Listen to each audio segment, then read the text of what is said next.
Okay, CBS News 24/7 taking you inside Mar-a-Lago, where we are seeing at the head of the table, at least on our side of the table, there's Steve Witkoff, there's Jared Kushner, there's Secretary Pete Hegseth, Secretary of Defense, and also the President of the United States facing across that table with Israeli Prime Minister Benjamin Netanyahu. They are sitting down and they are having lunch. Susie Wiles sitting next to, looks like Marco Rubio, just beyond the President of the United States. Of course, this is a very important meeting. When you think about the people who are in that room, Special Envoy Steve Witkoff, the President's son-in-law, Jared Kushner, both of them in recent days have talked about what Gaza would look like if their plan goes into effect. It would be a much different landscape. One contrast by what the President of the United States just said on the steps of Mar-a-Lago as being a mess. And so these are meetings of consequence. You see the American flag and the Israeli flag right there at Mar-a-Lago in that important conversation. Let's go ahead and listen in. I did 8 of them. India, how about India and Pakistan? And then, so, and then I'll tell you the rest of it. How are you doing, okay? Yes, sir. You going to all be outside with beautiful sun? Good. Enjoy your lunch. Thank you, sir. It's a very good group. We've made a lot of progress already. We had about a 5-minute meeting, and we've already settled about 3 of the difficulties. Thank you very much for being here. Thank you, Press. Thank you, Press. Thank you, Press. Thank you, Press. Thank you very much. Thanks, guys. You can't go, guys, if you're not moving.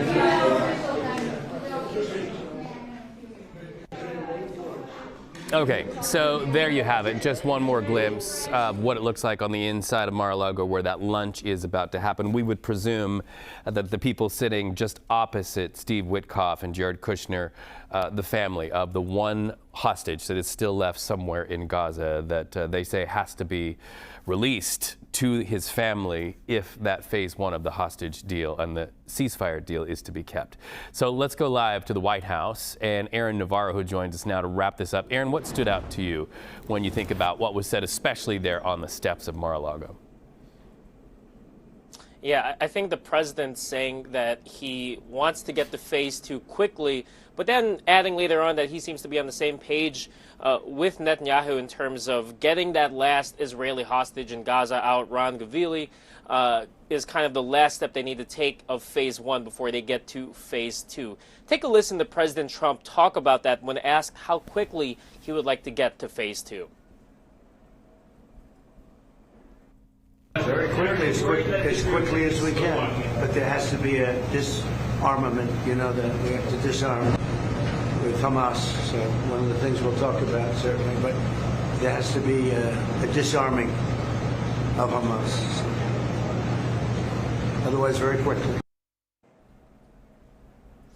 And that disarmament, the demilitarization of Hamas in Gaza is a big part of phase 2 of that ceasefire agreement. But so far, Hamas has refused to publicly say, at least, that they will disarm themselves, saying that they reserve the right to resist and store or freeze weapons. That has been something that Israel and Prime Minister Netanyahu have disagreed with.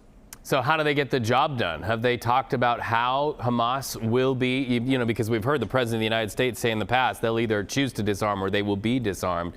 How do the mechanics of that work in getting the guns and the weapons out of the hands of this terror group? I think what we're looking to see is kind of that repeated threat from Trump. In recent weeks, we haven't necessarily seen as much of that language from the administration, despite the ceasefire stalling in a noticeable way. But today, you're seeing some allies of President Trump, such as Senator Lindsey Graham, kind of say that President Trump and the administration have to ramp up their threats to Hamas to disarm themselves. At the same time, you are also seeing Steve Witkoff and Jared Kushner meet with kind of the interlocutors, the mediators, if you will, in the Middle East between the U.S. and Hamas. Kushner and Witkoff met with several of these Middle Eastern officials last week in Florida. So it's something that they are working on both sides, both in terms of using the bully pulpit of the president as well as diplomacy to try and get them there. But that is kind of the next big thorny issue ahead of them. At the same time, at least from what you saw in that room in the visual we just saw, President Trump said they've already solved 3 of the 5 issues that Netanyahu wanted to discuss. So we will see if there has been any progress. But again, any progress made with Netanyahu would have to be translated into progress with Hamas. All right. Aaron Navarro live from the White House while those meetings happen in Florida, where President Donald Trump and Israeli Prime Minister Benjamin Netanyahu are now sitting down.